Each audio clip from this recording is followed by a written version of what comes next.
हरिवंश पुराण षोडश सर्ग पर्व 16।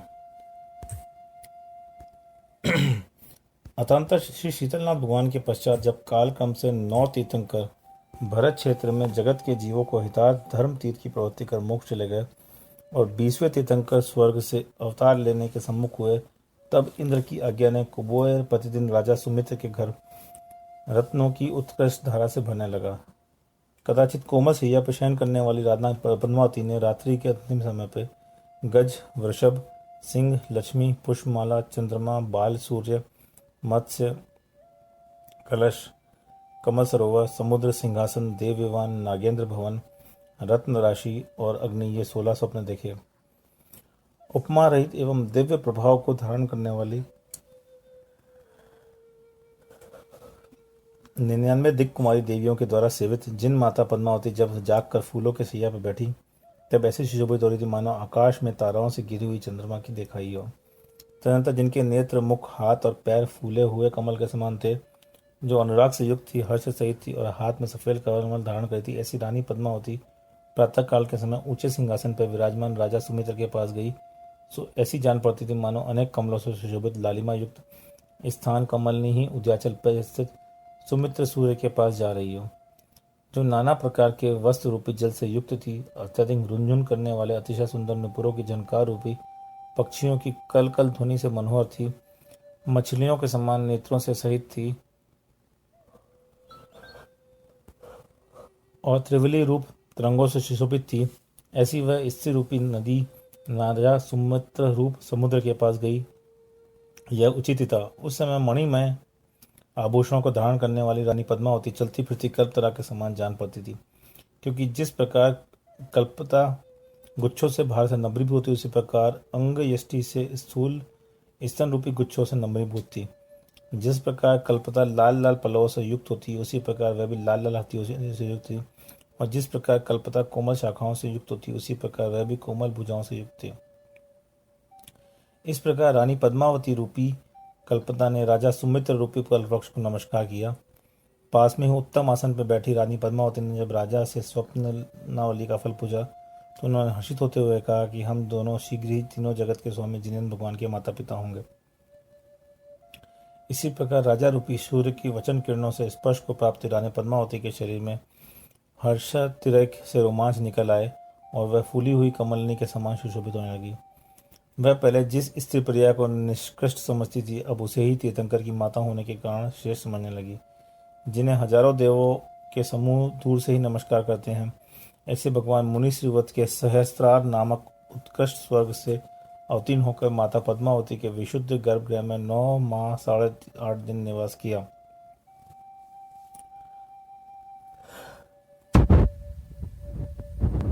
उसी समय माता पद्मावती वर्षा और शरद ऋतु के संधि काल से युक्त आकाश के समान जान पड़ती थी, क्योंकि जिस प्रकार वर्षा और शरद के संधि काल आकाश के नीचे काले और कुछ सफेद पयोधरे मेघों से युक्त होता है, उसी प्रकार पद्मावती भी नीली चुचुक से युक्त सफेद पयोधरे स्तनों से युक्त थी। जिस प्रकार वर्षा और शरद के संधि काल का आकाश वज्र के समूह से गर्भित होकर दीप्यमान रहता है, उसी प्रकार पद्मावती भी वज्र वृषभ सेनन के धारक भगवान के गर्भ में स्थित होने से दीप्यमान हो रही थी। जिस प्रकार वर्षा तथा शरद के संधि काल का आकाश विद्युत प्रभा भरण हितबा बिजली की प्रभा को धारण करने वाले कांति युक्त होता है, उसी प्रकार माता पद्मावती भी विद्युत प्रभा भरण हितबा बिजली के समान दैदीप्यमान आभूषणों से भरी हुई कांति से युक्त थी। तदनंतर पाप पक्ष में कलंक से रहित रानी पद्मावती रूप आकाश ने प्रसूति के योग के समय आने पर इंद्रमय उत्सव के दिन माघ कृष्ण द्वादशी की शुभ तिथि में जब श्रवण नक्षत्र था, मनुष्यों में मन और नेत्रों को आनंद देने वाले जिनेंद्र रूपी पूर्ण चंद्र उत्पन्न किया। जिस प्रकार इंद्र नील मणि की खान की भूमि से शोभित होती, उसी प्रकार शुभ लक्षणों से युक्त एवं लाली सहित नीलकंठ मयूर की कांति को धारण करने वाले मनुष्यवत भगवान से हर्षित पद्मावती सुशोभित हो रही थी। उस समय तीनों जगत के इंद्रों के आसन और मुकुट कंपायमान हो गए थे, जैसे तत्कालीन अवधि ज्ञान का प्रयोग कर उन्होंने जिनेंद्र भगवान का जन्म का समाचार जान लिया था और शेष देवों ने अत्यंत आश्चर्य जोर के साथ होने वाली घंटा ध्वनि, सिंह ध्वनि, पट ध्वनि और शंख ध्वनि से जिनेन्द्र का जन्म का निश्चय कर लिया था। इस प्रकार जिनेन्द्र भगवान का जन्म जानकर समस्त इंद्र और देव लोग जन्मोत्सव के लिए चले। सुगंधित जल, मंद वायु और पुष्पों की वर्षा से जिन्होंने समस्त जगत को भर दिया था, जिन्होंने उत्तमोत्तम दैदीप्यमान आभूषण से सुशोभित वेश धारण किया था, ऐसे इंद्र आदि देवों ने सब ओर से शीघ्र आकर विशाल कुशल की प्रदक्षिणाएं दी। तत्पश्चात समस्त सुर असुर देवों ने जिनेन्द्र भगवान और उनके माता पिता को नमस्कार किया। देव कन्याओं ने जात कर्म किया और उसके बाद समस्त देव जिनेन्द्र भगवान को ऐरावत हाथी में बैठाकर बड़े वैभव के साथ सुमेरु पर्वत पर ले गए। वहां प्रथम इन्होंने मयूर पर्वत की प्रदक्षिणा दी, फिर ऊर्ध्व भाग पर बनी पांडिक के ऊपर स्थित सिंहासन पर जिनेन्द्र भगवान को विराजमान किया। वहां क्षीर सागर के उत्तम जल से महाभूवित के साथ उनका जन्माभिषेक किया। नाना प्रकार के स्तोत्रों से स्तुति कर मुनिश्रुवत नाम रखा। तदंतर नीति निपुण देवों ने भगवान को ला माता की शुभ गोद में विराजमान कर आनंद नाटक किया। तत्पश्चात इंद्रादि देव त्रिभुवन को आनंदित करने वाले जिनेन्द्र भगवान और उसके माता पिता को नमस्कार कर सतायोग अपने स्थान पर चले गए। जो स्वयं विशाल नेत्रों से युक्त और 3 ज्ञान रूपी सहज नेत्रों को धारण करने वाले थे, देव कुमार जिनकी सेवा निरंतर सेवा करते थे और समय समय पर अनुरूप कुबेर जिनके योग क्षण का ध्यान रखता था और सब सुख सामग्री समर्पित करता था, ऐसे भगवान मुनिश्रीवत शरीर और गुणों की वृद्धि को प्राप्त होने लगे। भावार्थ, जैसे जैसे उनका शरीर बढ़ता जा रहा था वैसे ही उनके गुण बढ़ते जाते थे। जिस प्रकार कुलाचलों से उत्पन्न आदि, मध्य और अंत में समान रूप से बहने वाली नदियां लवण समुद्र को प्राप्त होती है, उसी प्रकार उत्तम कुल रूपी पर्वतों से उत्पन्न बालक, युवा और वृद्धावस्था तीनों अवस्था में निरंतर अभ्युदय को धारण करने वाली सुंदर स्त्रियों ने सौंदर्य के धारक युवा मनुष्योन्नाथ को प्राप्त कर विवाह पूर्व करा था। तदंतर जो राज्य सिंहासन पर आरूढ़ थे और हरिवंश रूपी आकाश के मानो सूर्य थे, प्रजा रूपी कमल ने का हित करने के लिए सूर्य रूप थे, राजा महाराजा और देव जिनके चरण कमलों की सेवा करते थे, जो अखंड आज्ञा के धारक थे, ऐसे राजा मुनि श्रुवतनाथ ने चिरकाल तक विषय सुख का उपभोग किया। अथांत किसी समय शरद ऋतु आई सो ऐसी जान पड़ती थी मानो वर्षा रूपी स्त्री के चले जाने पर और एक दूसरी अपनी ही स्त्री आयु अर्थात वह शरद ऋतु स्त्री के समान जान पड़ती थी, क्योंकि जिस प्रकार स्त्री कमल के समान मुख से युक्त होती है, उसी प्रकार शरद ऋतु भी कमल रूपी मुख से सहित थी। जिस प्रकार स्त्री लाल लाल अधरोस से युक्त होती, उसी प्रकार वह शरद ऋतु भी बंदूक के लाल लाल फूल रूपी अधरोस से युक्त थी। जिस प्रकार स्त्री हाथ में चामर लिए रहती, उसी प्रकार वह शरद ऋतु भी काश के फूल रूपी स्वच्छ चामर हाथ में लिए हुए थे। जिस प्रकार स्त्री उज्ज्वल वस्त्रों से युक्त होती, इसी प्रकार वह शरद भी उज्ज्वल मेघ रूपी वस्त्रों से युक्त है, जिसने शीघ्र ही अपना शब्द बंद कर दिया था। ऐसी धूमिल मेघमाला सफेद सफेद गायों के समूह से युक्त अहिरों की बस्ती के जोरदार शब्द सुनकर ही मानो अनहरित हो गई थी और मेघों के आवरण से रहित दिशाओं में सूर्य चिरकाल के बाद पाद पांव के फैलाने का सुख प्राप्त कर सकता था। जिनके तट रूपी नितंब से जल रूपी चित्र विचित्र वस्त्र नीचे खिसक गए थे और भौं रूपी नाभि से सुंदर थी, मीन रूपी चंचल नेत्रों से युक्त थी और फेन वाली चूड़ियों से युक्त तरंग रूपी चंचल भुजाओं से सहित थी, ऐसी नदी रूपी स्त्रियां क्रीड़ाओं के समय इनका हृदय हरने लगी। उर्मियाँ ही जिनकी भौएं थी, मछलियाँ ही जिनके चंचल कटाक्ष से और मदोन्मत भौरे और कल हंसों की शब्द मनोहर थी और फूलों के कमल इनका मकरंद संबंधी परागी जिनका अंग राग था, ऐसी सरसी रूपी स्त्रियां क्रीड़ा के समय इनके राग को उत्पन्न कर रही थी। फल के अतिशय से झुके हुए सुगंधित धान के पौधे और धान के खेतों से उत्पन्न हुई ऊंची उठी विकसित उत्पलों की श्रेणियां दोनों ही सौभाग्य संबंधी हर्ष के वशीभूत हो अंग से अंग मिलाकर एक दूसरे का मुखी सुन रही थी। जिनके शरीर पर विकसित कदम्ब पुष्पों की पराग का अंगराज लगा हुआ था, जो कदम मधु की धाराओं और धूलिका का स्मरण करते हुए दुखी हो रहे थे, ऐसे भ्रमरों का समूह अब कदम पुष्पों का अभाव हो जाने से मदोन्मत गजराज के मध्य जैसी गंध से युक्त सप्त पर्ण वृक्षों के लंबे लंबे चौड़े वनों में की प्रीति करने लगे। ऐसे शरद ऋतु के समय भगवान मुनि श्रीवत्स राजहंस श्रेष्ठ राजा लज्जा और भय जिनके सुंदर आभूषण थे और जिन्होंने अपनी लीला से रति की शोभा को दूर कर दिया था, ऐसी राजहंसियों श्रेष्ठ रानियों को देखते हुए भगवान मुनि श्रीवतनाथ कैलाश पर्वत के समान ऊंचे महल पर विराजमान थे। शरद ऋतु के समान समस्त ध्यानों की शोभा से युक्त दिशाओं को देखते हुए उन्होंने एक मेघ को देखा। वह मेघ चंद्रमा के समान सफेद था, अत्यधिक शोभा से युक्त और आकाश रूपी समुद्र में क्रीड़ा करते हैं कि अभिलाषा से अवतीर्ण भ्रमण प्रेमी गजराज ऐरावत के समान जान पड़ता था। जिसके ऊपर से समस्त जल रूपी अपना उत्तरीय वस्त्र नीचे खिसक गया, जो अतिशय ऊंचा सफेद एवं विस्तार से युक्त आकाश आभूषण था और दिशा रूपी स्त्री के अतिशय स्थूल स्तन के समान जान पड़ता था। ऐसे उस मेघ को देखकर भगवान आनंद को प्राप्त हो रहे थे। कुछ ही समय बाद अत्यंत वायु के वेगवाज आघात से उस मेघ के समस्त अवयव नष्ट हो गए और वह ज्वालाओं के समीप रखे हुए नवनीत के पिंड के समान शीघ्र ही विलीन हो गया। यह देख जगत के स्वामी मुनीश्वर भूतनाथ इस प्रकार विचार करने लगे, अरे यह शरद ऋतु का मेघ इतनी जल्दी कैसे विलीन हो गया। जाग पड़ता है कि मायु शरीर और वपु की संक्रमण ऊर्जा को बुला देने वाले मनुष्य को व्यापक उपदेश देने के लिए ही मानो यह शीघ्र विलीन हो गया है। अपने अपने परिणाम के अनुसार संचित अल्प प्रमाण परमाणुओं का राशि स्वरूप यह आयु मेघ निसार है। इसलिए तो मत्स्य रूपी प्रचंड वायु के वेग का आघात लगते ही शीघ्र ही नष्ट हो जाता है। वज्र रूपी संधियों के बंधन से युक्त यह प्राणियों की उत्तम रचना से सुशोभित नूतन एवं सुंदर शरीर रूपी मेघ मृत्यु रूपी पवन के प्रबल आघात से छक्षित असमर्थ होता हुआ विफल हो जाता है। सौभाग्य रूप और नव यौवन से जिसका आभूषण था, जो पृथ्वी के समस्त मनुष्यों के चित्त और नेत्रों के लिए अमृत की वर्षा करता है, ऐसे इस शरीर रूपी मेघ की छाया वज्रावस्था रूपी तीव्र आंधी से सूर्य को आच्छादित करने वाली हो जाती है, नष्ट भ्रष्ट हो जाती है। शौर्य और प्रभाव के द्वारा सागरांत पृथ्वी को अच्छी तरह वश में करने वाले बड़े बड़े राजाओं के द्वारा जिसमें भूमि भागों की चिर रक्षा की गई है, ऐसे उत्तम राज्य के भोग रूपी पर्वतों के शिखर की काल रूपी प्रचंड वज्र के आघात से चूर चूर जाते हैं। नेत्र और मन रूप होती हुई नेत्र और मन के समान प्यारी स्त्री तथा प्राणों के समान सुख दुख के साथी मित्र और पुरुष इस संसार में अष्टदश रूपी वायु से प्रेरित सूखे पत्ते के समान नष्ट होते रहते हैं। मनुष्यों की तो बात ही क्या है, देव भी इस संसार में परिजनों के वियोग को प्राप्त होते हैं। अहो, यह प्राणी अत्यंत प्राणियों के शरीर आदि को क्षण भंगुर देखता हुआ भी स्वयं मृत्यु के भय से रहित है तथा इसकी शास्त्र रूपी दृष्टि मोह रूपी अंधकार से आच्छादित है। इसलिए इष्ट मार्ग को छोड़कर विषय रूपी अमिष के गर्त में पड़ रहा है, जिसका प्रत्येक अंग काम रूपी मत्त हाथी के से संसर्गत है। ऐसा यह मनुष्य अपने अवयव से प्रिय स्त्रियों के शरीर पर स्पर्श करता हुआ उनके स्पर्श जने से सुख से निलिमित नेत्र हो मत पातंग के समान विषय बंधन को प्राप्त होता है। इसलिए स्पर्श जन सुख के लिए धिक्कार है। जिसकी विवेक दृष्टि नष्ट हो गई है, ऐसा यह मनुष्य जिह्वा इंद्रिय के वशीभूत हो इच्छा पूर्वक 6 प्रकार के रसों से नाना प्रकार के इष्ट आहारों को ग्रहण करता हुआ वंशी के कांटे पर लगे मांस के लोभों मीन के समान बंध को प्राप्त होता है।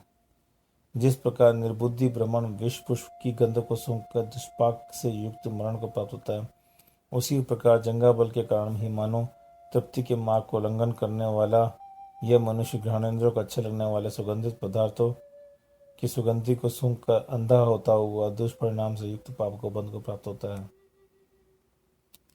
जिस प्रकार दीप शिखा पर पड़ा हुआ पतंग उग्र संताप को प्राप्त होता है, उसी प्रकार रूप का लोभी यह प्राणी चित्त को वशीभूत करने के लिए दक्ष कटाक्ष और मंद मंद मुस्कुराहट से युक्त अपने मुख से सुशोभित स्त्रियों पर के शरीर पर दृष्टि डालता हुआ भयंकर संताप को प्राप्त होता है। अपनी इष्ट स्त्रियों के शब्दायमान नुपुरता मेखला आदि नाना प्रकार के आभूषणों शब्दों प्रिय भाषणों और मधुर संगीतों से जिसकी बुद्धि हरी गई है, ऐसा यह मनुष्य अधीर होता हुआ श्री दे इंद्रियों के द्वारा मृग के समान मृत्यु को प्राप्त होता है। अल्प शक्ति के धारक क्षुद्र मनुष्यों का समूह विषय भोग के जन पाप रूपी कीचड़ में फंसकर जो क्लेश उठाता है वह आश्चर्य नहीं है, किंतु वज्र में शरीर के धारक श्रेष्ठ मनुष्यों का समुदाय भी उस पाप कर्म में अतिशय निमग्न हो रहा है, यह अत्यधिक आश्चर्य की बात है। जो जीव अनेक बार अनंत दीर्घ काल तक स्वर्ग के सुख रूपी सागर को पीकर भी बुद्ध तृप्ति को प्राप्त नहीं हुआ और उसे भूलोक संबंधी अल्प सुखारी तर्ण की चंचल जन्मबिंदु का कुछ दिनों में कैसे संतुष्ट हो सकता है। जिस प्रकार ईंधन की बहुत बड़ी राशि से अग्नि तप्त नहीं होती, सदा गिरने वाली हजारों नदियों के समुद्र को संतोष नहीं होता, उसी प्रकार सेवन किए हुए संसार के संचित काम भोगों से जीव की तृप्ति नहीं होती। निश्चय से विषय रूपी ईंधन की बहुत बड़ी राशि भोगाभिलाषी विषय अग्नि की ज्वालाओं की वर्धिका करता है और इंद्रिय विजयी मनुष्य की जो उस विषयों से व्याप्ति है, वह स्थिर जर्जरा के समान उस विषमाग्नि की शांतिता का कारण है। इसलिए मैं सारहीन विषयों को छोड़कर शीघ्र ही रूपी मोक्ष के मार्ग की प्रवर्तित करता हूँ और सबसे पहले अपना उत्कृष्ट प्रयोजन सिद्ध कर पश्चात परहित के लिए यथार्थ तीर्थ की प्रवृत्ति करो। इस प्रकार मति श्रुत और अवधि ज्ञान रूपी नेत्रों से युक्त स्वयं भी भगवान जब स्वयं प्रतिबुद्ध हो गए, तब सर्वार्थ तक के इंद्र समस्त इंद्रों के आसन शीघ्र कंपायमान हो गए। उसी समय सुंदर कुंडल और हारों से सुशोभित निश्चय मनुवती और श्वेत दीप्ति के धारक सारस्वत आदि लोकांतिक देव आ गए और हाथ जोड़कर मस्तक से लगा पुष्पांजलियां बिखेरते हुए नमस्कार कर जिनेन्द्र भगवान की इस प्रकार स्तुति करने लगे। हे जिनेन्द्र चंद्र, हे समय ज्ञानी किरणों के महोरूपी अंधकार के समूह को नष्ट करने वाले, आप वृद्धि को प्राप्त हो, समृद्धि मानो, जयवंत हो, चिरकाल तक जीवित रहे। आप बंध रहित हैं, भव्य जीव रूपी कुमुदियों के उत्तम बंधु और हितकारी बीसवें धर्म तीर्थ के प्रवर्तक हैं।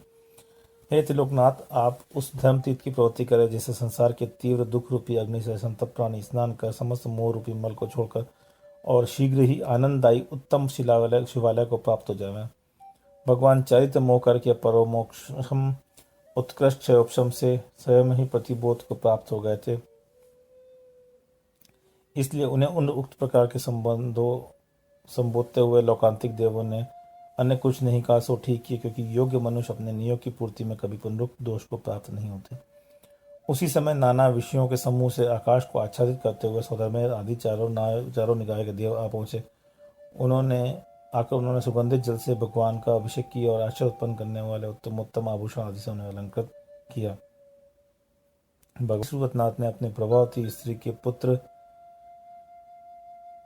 पुत्रों सुवर्ण का राज्य पद पर अभिषेक किया और हरिवंश रूपी आकाश में चंद्रमा के समान सुशोभित सुव्रत ने भी सफेद छत्र, सफेद चामर और सिंहासन को अलंकृत किया। तदनंतर पहले जिस भूमि पर राजाओं ने उठाया हुआ था, उसे बाद में जिस देवलोक उठा कर लेकर गए, ऐसी अतिशय सुंदर विचित्र पालकी पर आरूढ़ हो भगवान वन में गए। वहाँ कार्तिक शुक्ल सप्तमी के दिन वेला का नियम लेकर दीक्षा के लिए उद्यत हुए। उस समय 1000 राजाओं के साथ भगवान ने समस्त त्रय जगत के समक्ष दीक्षा ली।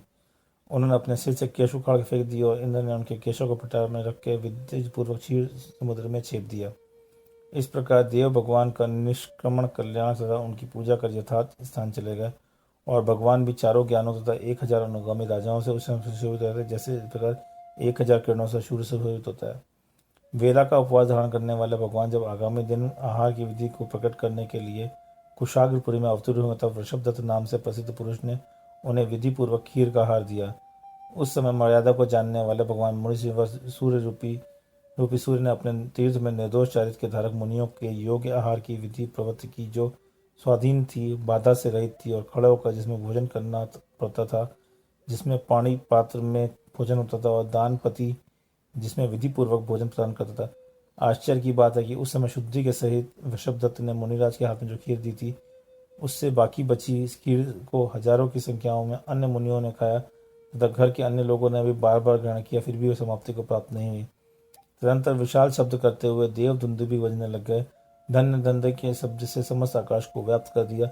सुगंधित वायु बहने लगी और आश्चर्य फूलों की वर्षा लगी और आकाश से बड़ी मोटी रत्नों की धारा पड़ने लगी। दूसरों के लिए अतिशय दुर्लभ इस पंचाचार्य को आकाश में खड़े देवगणों ने चिरकाल तक किया। तदनंतर पुष्प पुण्य राशि का संचय करने वाले दानपति की पूजा कर वे देव लोग यथास्थान पर चले गए और भगवान भी विहार के योग्य स्थान में विहार कर गए। तत्पश्चात 13 महीने के छदमस्त रूपी अग्नि के द्वारा घातिया कर्म रूपी ईंधन की विपुल राशि दग्ध कर केवल ज्ञान की प्राप्ति की। मगसिर मास की शुक्ल पक्ष में को पवित्र किया। अब केवल ज्ञान रूपी एक ही विशुद्ध लोचन से भगवान समस्त पदार्थों को एक साथ प्रत्यक्ष देखने लगे। सो ठीक ही है, क्योंकि जब निरावरण सूर्य का उदय होता है तब वह प्रकाशित करने योग्य पदार्थों को विषयों के ना तो क्रम की अपेक्षा करता है, ना ही दूसरे की सहायता की अपेक्षा करता है। उस समय अहमिन ने अपने अपने आसनों से 7 आगे चलकर तथा हाथ जोड़कर मस्तक से लगा जिनेन्द्र भगवान को परोक्ष नमस्कार किया और जिनके चित्त के विशेष हर्ष प्रकट हो रहा था, ऐसे शेष समस्त इंद्र देव सब ओर से वहां आए। जिनके चंपक नामक चैत्य वृक्ष प्रकट हुआ था, जो अष्ट प्रातिहार रूपी वैभव से अतिशय शुद्ध थे और जो आश्चर्यकारी अचिंत एवं अंताहित आनंद को प्राप्त थे, ऐसे देव मुनिश्रवत नाथ के तीनों लोगों के स्वामी तथा राजाओं ने भक्तिपूर्वक पूजा की। तदनंतर जब 12 गण सभाओं में यथास्थान पर बैठ गए और विशाख नामक गणधर ने विनय पूर्वक अयोग से द्वादशांग का स्वरूप पूछा, था उत्तर के भगवान ने धर्म का निरूपण कर पृथ्वी पर तीर प्रकट किया। इंद्रादिदेव भगवान के चतुर कल्याण की पूजा कर नमस्कार करके यथास्थान पर चले गए और भगवान भी अनेक प्राणियों के लिए धर्मामृत की वर्षा करते हुए अनेक देशों में विहार करने लगे। भगवान मुनि श्रीवत्नाथ ने संपूर्ण 14 पूर्वों को जानने वाले 28 गृहधर थे और 30,000 मुनि थे। भगवान का यह संग नाना गुणों से 7 प्रकार का था। इस संघ उन संघ में 500 मुनिराज पूर्वधारी थे, 21,000 शिक्षार्थी थे, 1800 अवधि ज्ञानी थे, इतने ही केवल ज्ञानी थे, 2200 विक्रिया रिद्धि के धारक थे, 1500 विपुलमती मन पर्याज्ञायक के धारक थे, बैर को दूर करने वाले 1200 प्रसिद्धवादी थे, 50,000 आर्काएं थी, 1,00,000 अणुवत गुणवत और शिक्षा व्रतों को धारण करने वाले श्रावक थे और सम्यक दर्शन से पवित्रता को धारण करने वाली 3,00,000 श्राविकाएं थी। इस सभासद रूपी नक्षत्रों से घिरा हुआ भगवान रूपी चंद्रमा अतिशय सुशोभित हो रहे थे। भगवान की आयु 30,000 वर्ष की थी, उसमें से 7,500 वर्ष का कुमार काल था। 15,000 वर्ष तक उन्होंने राज्य का भोग किया था। शेष 7,500 वर्ष तक संयमी होकर विहार किया। महामुनियों के अधिपति मुनि श्रीवत भगवान आयु के अंत में जब समय हर्ष को उत्पन्न करने वाले वनखंडों से शोभित संवेदाचल पर आरूढ़ होकर कर्मों के बंध से रहित हुए और बंध का नाश करने वाले 1,000 मुनियों के साथ वहीं से मोक्ष गए। मोक्ष जाने के 1 माह पूर्व भगवान ने विहार आदि बंद कर योग निरोध कर लिया था तथा माघ शुक्ल त्रयोदशी के दिन अपराह्न काल में पुण्य नक्षत्र का उत्तम योग रहते हुए पद्मासन से मोक्ष प्राप्त किया। मुक्त होने पर इंद्र ने निर्वाण कला की पूजा की। भगवान मुनि श्रीवतनाथ का धर्म तीर्थ पृथ्वी पर 6 लाख वर्ष तक अखंड चलता रहा। उसके काल में विद्याधरों का परिज्ञान होने से मुनियों का पूर्ण अभाव था और मुनियों का पूर्ण प्रभाव था और देवों का निरंतर आगमन होने से लोगों का हर्ष बढ़ता रहता था। गौतम स्वामी कहते हैं कि संसार में जो प्राणी 20वें तीर्थंकर के पंचकला विभूति से युक्त इस चरित्र का चिंतन करता है, भक्ति से सुनता है, पढ़ता है और उसका स्मरण करता है, वह शीघ्र ही मोक्ष शुल्क को प्राप्त होता है। जिन सेनाचार्य कहते हैं कि इस स्वतंत्र तलिका छंद से निर्मित प्रथम पक्ष में वसंत ऋतु के श्रेष्ठ नाना पुरुषों से निर्मित पुष्पों की माला समर्पित कर जिनके चरित्र की स्तुति कर रही है, वे संसार को जीतने वाले धीर वीर मुनि श्रीवतनाथ जिनेन्द्र वर्णों का नष्ट कर हमारे लिए समाधि और बोधि करा गए। इस प्रकार अष्टनेमी पुराण के संग्रह से युक्त जैन सेनाचार्य हरिवंश पुराण में मुनि श्रीवतनाथ भगवान के पंच कल्याणों का वर्णन करने वाला 16वां स्वर्ग समाप्त हुआ।